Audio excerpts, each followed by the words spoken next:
Similarly, if I now go to that current, I star, there's I star. I star is equal to ID1 minus ID4. So I star is equal to ID1. There is ID1 star, right? Minus ID4. So this current here is now negative. So there you have that current. Now why are we interested in that current? Because this current is the current that will be induced, that shape is going to be induced in this primary winding.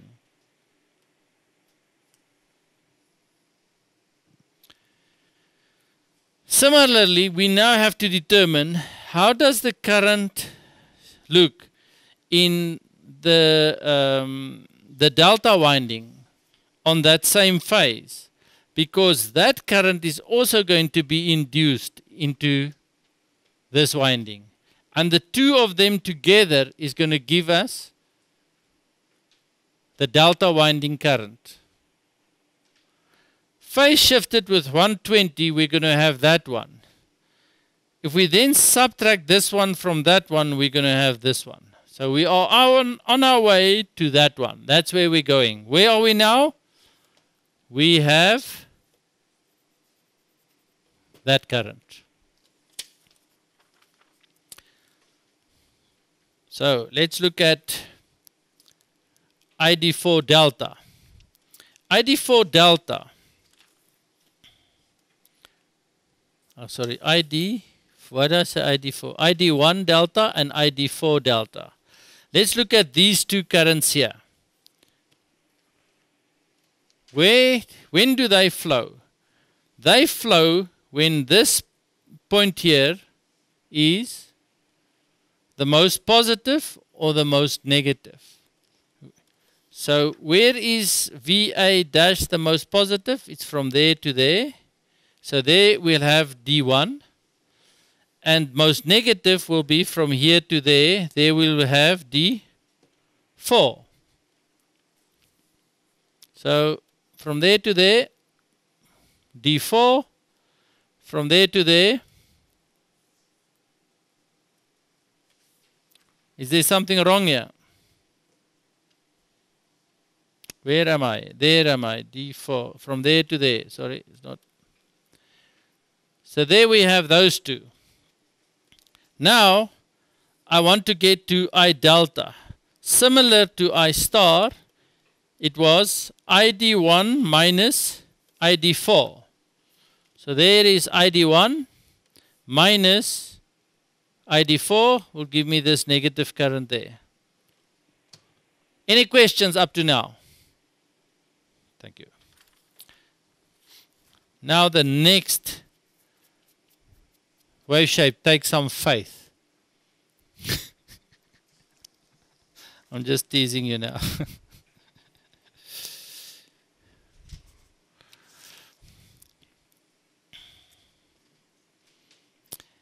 If I take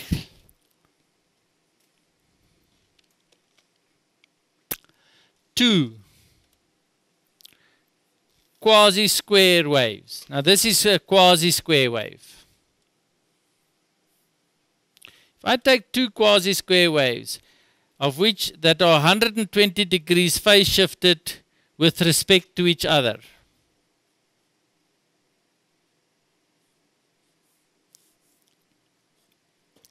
And I subtract the one from the other. The result is a stepped wave.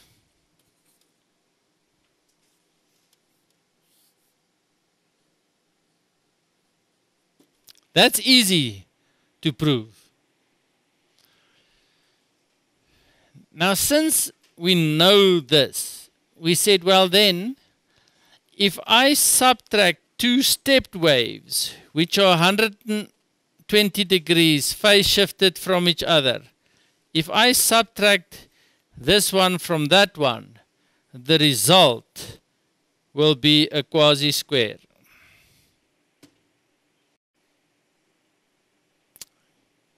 Okay? So, what do I have?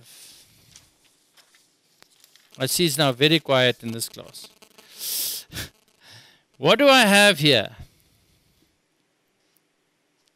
I have a quasi-square wave. It's one that is positive, 0, negative, 0, positive. That's a quasi-square. In order to get that current there, it is that current minus this current. It is the dot current minus the asterisk current. So now I go to that wave shape there. And I say, one thing that I can see is that if I subtract the two quasi-square waves, the two stepped waves from each other, there is a 0 period and there is a 0 period. And the only way that I can get 0 is when I subtract the same magnitude from the other, I subtract, say, 1 from 1, I get 0. I know that.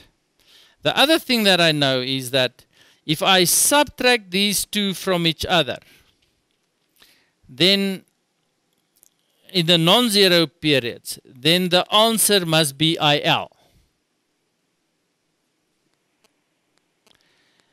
And the only way that if I looked at my stepped wave, a stepped wave has got this characteristics.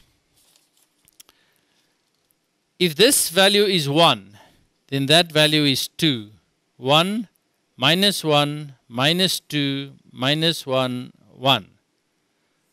So if I want to get to a value IL, and I'm going to subtract two values from each other, if I subtract 2 minus 1, then I will get 3.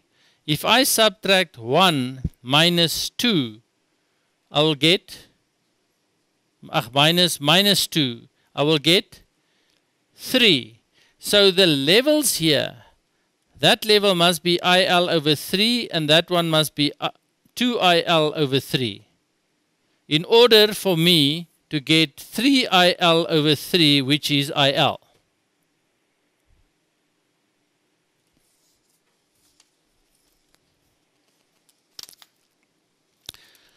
So we start off here.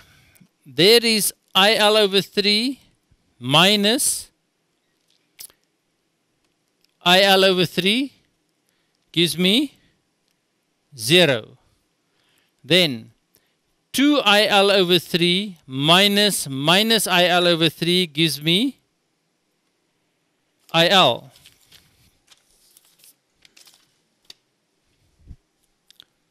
Gives me IL. IL over 3 minus 2IL over 3 gives me IL. Minus IL over 3 minus IL over 3 gives me 0.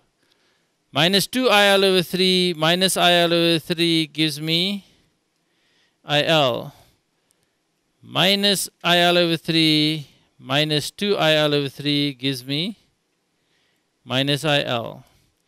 So there is my two wave shapes.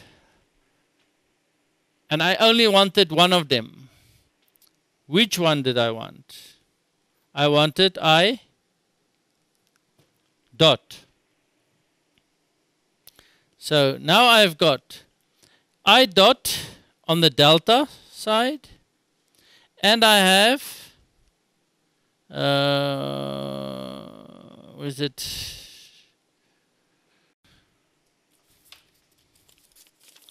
So now I have that current there, and I have the current flowing in this one here.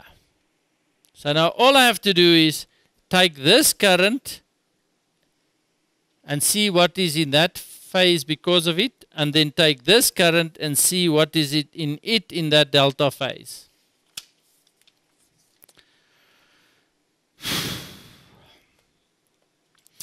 So,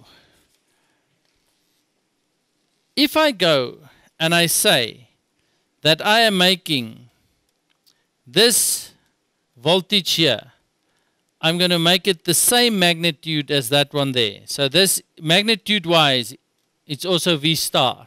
What can I do? You tell me about the currents. From primary to secondary, if you have 100 volts on the secondary, 100 volts on the primary, the current stays the same. So that current there, I can bring over just like that there, and this is what I've done here. There it is. Do you see it's got IL and minus IL? And it is the same one that came from here.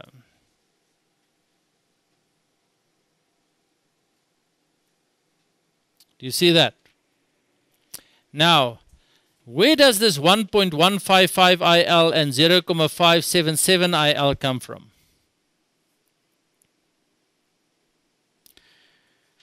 It comes from the fact that this one is square root 3 V star, and that one is V star. So is the current going to go up or down?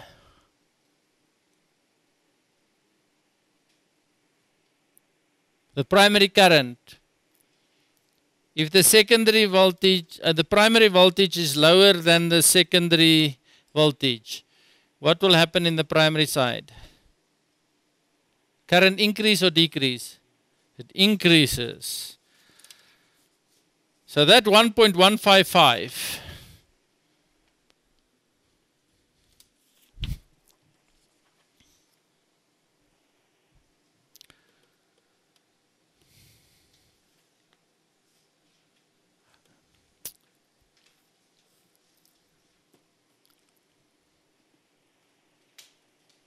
do you see that there?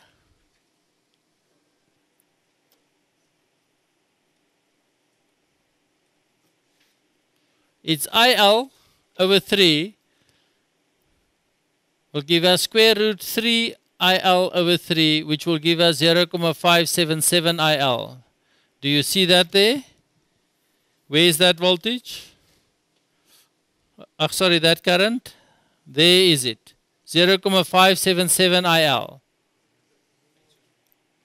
Ooh, zoom, zoom.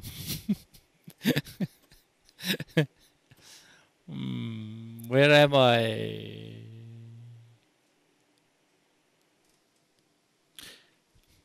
There is my 0.577 IL.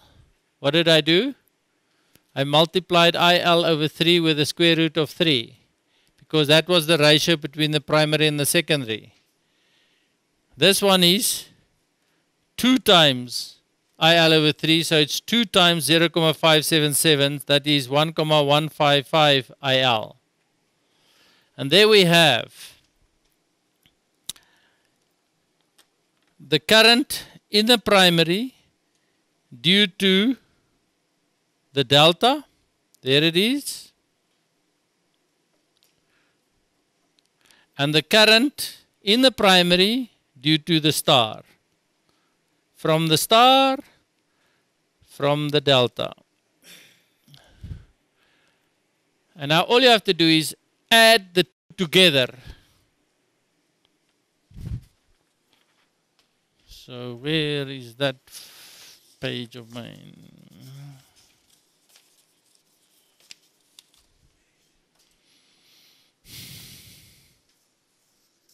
I lost it. I lost it. I lost it. Oh, here it is. Okay, so on another page in the book, I went and I just wanted to show you how to get to the line. So I went and I started off from that one there. This does not give you permission, when you are busy with a graphical derivation to start here. You have to start with the sine waves. Now, the previous sketch went up to that one there, and that one here. Now, if I go, and in every 30 degrees, I go and add these two together, what will I get?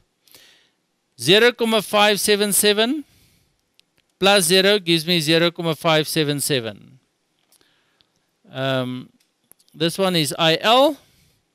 IL plus 0,577 gives me 1,577. That section there, 1.155 IL plus IL gives me 2.155 IL. And there I have my shape of the current. Where is this current? It is that current there. If you now want to determine this current here, what must you do? You must go and shift this one by 120 degrees and repeat it. So that you have now got I dot and I asterisk. And then you must subtract asterisk from dot. So we have 1.577 minus 0,577. What do you get? Minus IL. And so you go, and there is your line current on Gauteng side.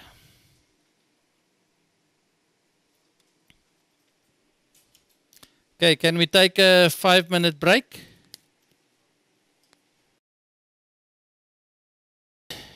What we had is that V load now is V positive minus V negative. Remember, above the two AC inputs, we had V positive, V negative. If you subtract the two from each other, you get this wave shape.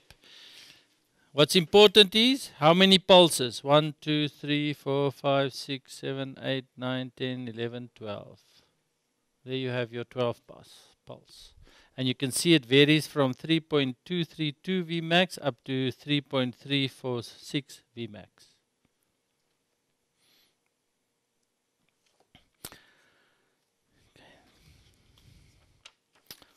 Then, if we have this wave shape, you can see that I have taken the wave shape that I have just shown you there, that one, the current in the primary, and I have shown that there is quarter wave symmetry. That is, if we look at this one here, that section there looks like this section here, looks like that section there, looks like that section there. The area. Do you agree? So if I put a mirror here, that one is reflected in the mirror there. If I put a mirror there, this one is the reflection in the mirror. If I put a mirror here, this one is the reflection that I will see.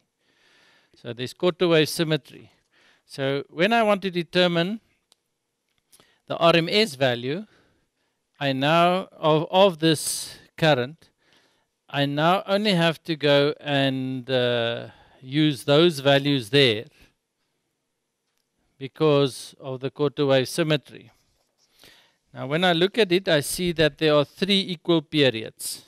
That period there is pi over 6, pi over 6, and pi over 6. So the formula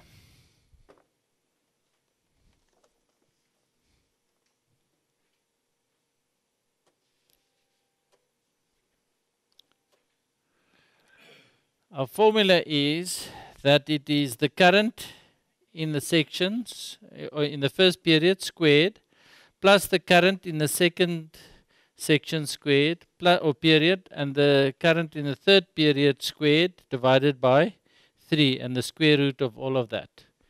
And so our answer is, what did I ask here? I said, calculate the value of the primary phase current. So we get it as 1.5773 IL. Now previously we went and we've worked out in the Kahora Bassa scheme what is the current that's going to flow there? And that current that's going to flow is 1695 amps. So the RMS value of that will be 2673.5 amps. Where did I do that?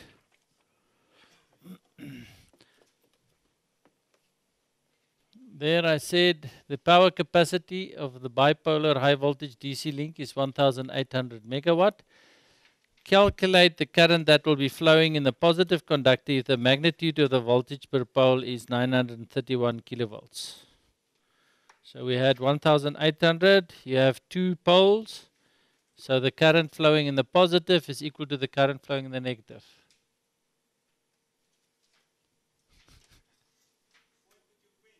Well, okay, thank you.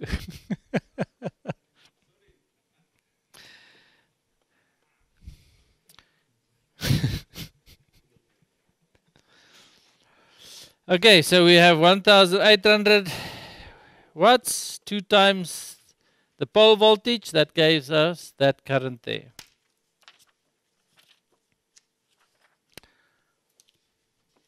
Now the next section that we have to look at, and I think that's the last section, or second last section, is the harmonic profile of the 12 pulse primary phase current.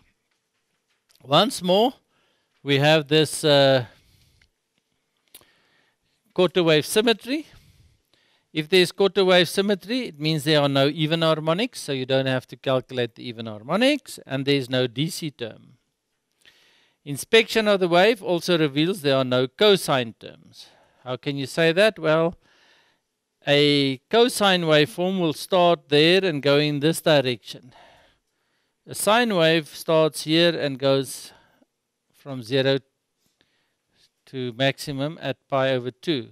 So there will be no cosine terms.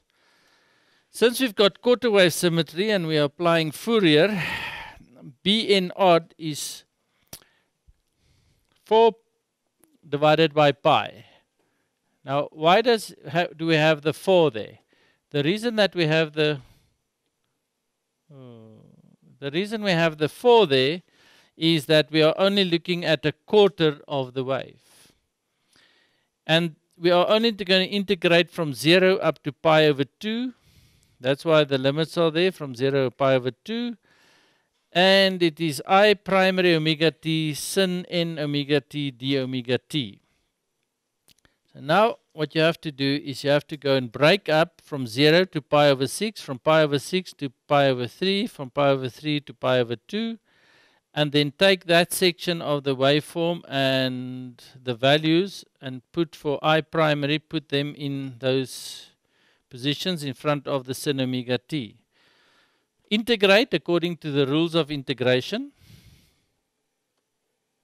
Okay, and that is sine n omega t d omega t is minus cos n omega t over n. And apply the limits. And if you manipulate all of this and you keep your everything together, you will get to that answer there at the bottom there. So you better go and check it, see if you can get to it. Then, why would we like to have this formula? Because we want to know which harmonics are present in this waveform of ours. Because we must put in filters that can get rid of those harmonics.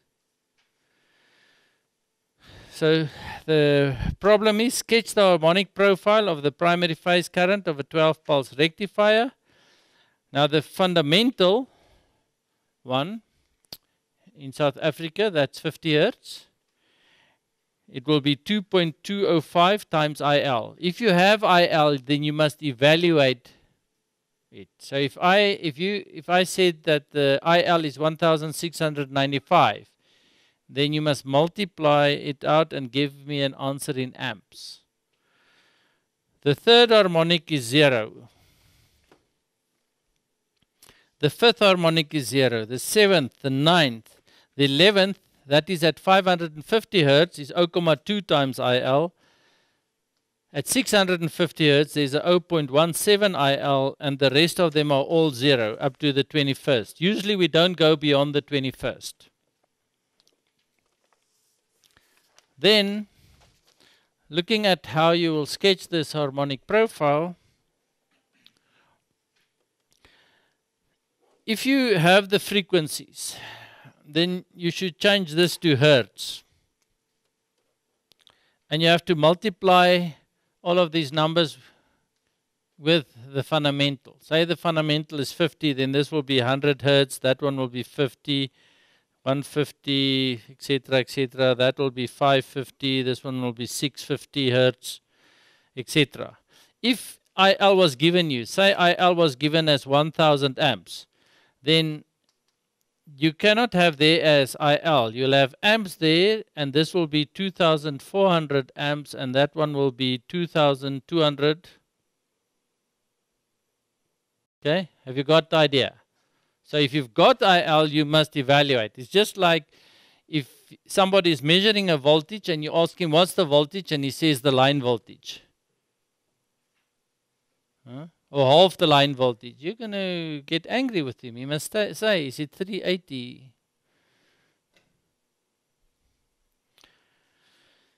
So here we have got the harmonic profile now, and from this you can see that which frequencies needs to be filtered out. And you can see that there are a lot of harmonics that are 0. So this wave shape that we generate there is really a good wave shape. Now, the values that we get here are peak values. So if you are asked for the RMS value of the fundamental, then it means you must take the value that you have there and you must divide it by the square root of 2, because this is a peak value that you have there. Are you with me there? And when we get to power factor, then we don't want peak values. We want RMS values.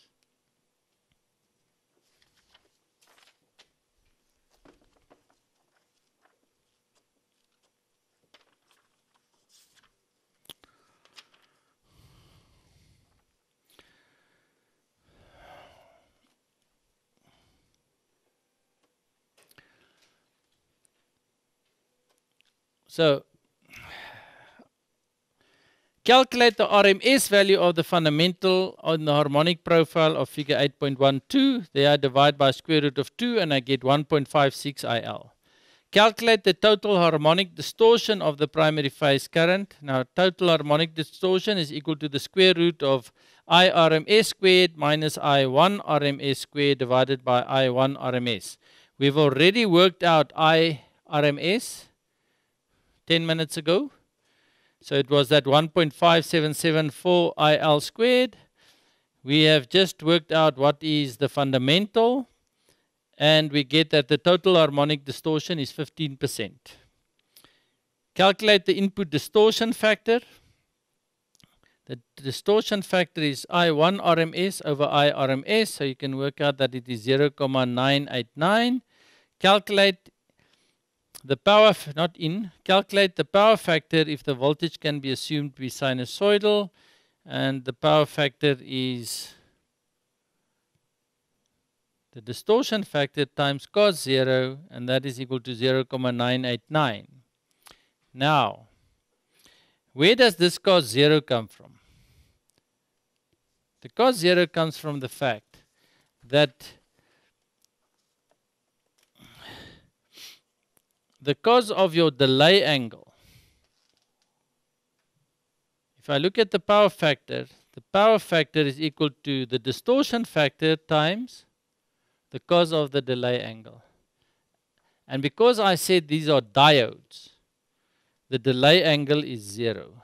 And if the delay angle is 0, then the power factor is equal to the distortion, and that's 0.989.